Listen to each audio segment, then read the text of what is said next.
Ciao a tutti, oggi parliamo dei test diagnostici per diagnosticare uno shunt portosistemico. In un video vi spiegherò esattamente che cos'è uno shunt portosistemico, ma in questo video voglio soffermarmi esclusivamente su che tipo di esami sono necessari per poter diagnosticare uno shunt portosistemico. Allora, diciamo che gli esami per diagnosticare uno shunt portosistemico sono fondamentalmente 2, e sono un esame del sangue e un'ecografia addominale. Fondamentalmente dall'esame del sangue cosa possiamo trovare? Possiamo trovare fondamentalmente dei valori alterati a livello di, glucosio, possiamo avere anche un'ipoglicemia, possiamo avere un'urea bassa. L'urea bassa è un campanello d'allarme importantissimo sul, farci capire che quel cane potrebbe avere uno shunt portosistemico. A volte possiamo avere i valori del fegato alterati, quindi le transaminasi, l'ALT, l'AST, la gamma GT, la bilirubina potrebbero essere alterate.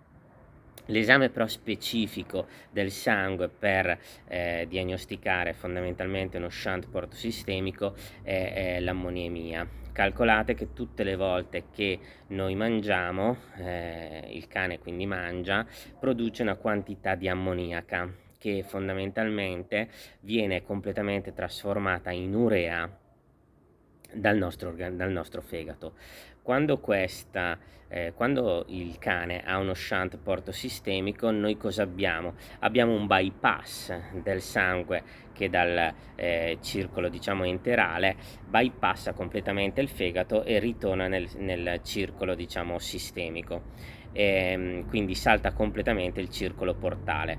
Quindi fondamentalmente cosa dovrebbe avvenire in un cane normale? In un cane normale noi abbiamo produzione di ammoniaca a livello intestinale, assorbimento, questa ammoniaca raggiunge il fegato attraverso poi il sistema portale e viene trasformata completamente in urea, quindi noi dovremmo avere dei valori di ammoniaca bassi. Se abbiamo invece un bypass, cioè una parte di sangue che dal circolo enterico bypassa al fegato, dovremmo avere invece una quantità di ammoniaca maggiore nel sangue rispetto alla norma e dei valori di urea più bassi. È per quello che vi dicevo prima, l'urea quando è bassa ci deve fare un po' sospettare che potenzialmente un cane magari giovane con degli episodi di vomito possa avere uno shunt portosistemico.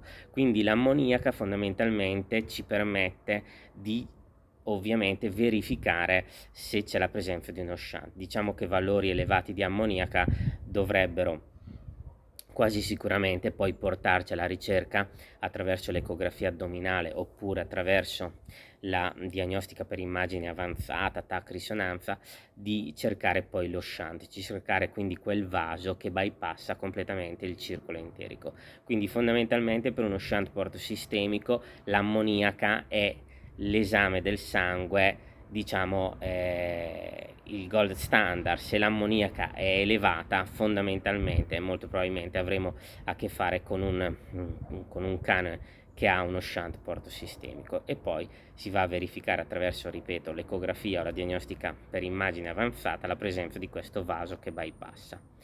Per quanto riguarda la terapia dello shunt portosistemico ne parleremo in un altro video. Accenno semplicemente che generalmente si cerca di chiudere questo vaso che bypassa il circolo portale per evitare che le sostanze tossiche che bypassano il fegato vadano ovviamente nel circolo poi sistemico e possano ovviamente dare problemi a livello di alcuni organi come per esempio a livello dell'encefalo e causare un'encefalopatia epatica. Nel mio canale troverete un video che parla proprio dell'encefalopatia epatica, che è una complicanza dei cani che hanno uno shunt portosistemico. Spero che questo video sia stato interessante, ci vediamo alla prossima.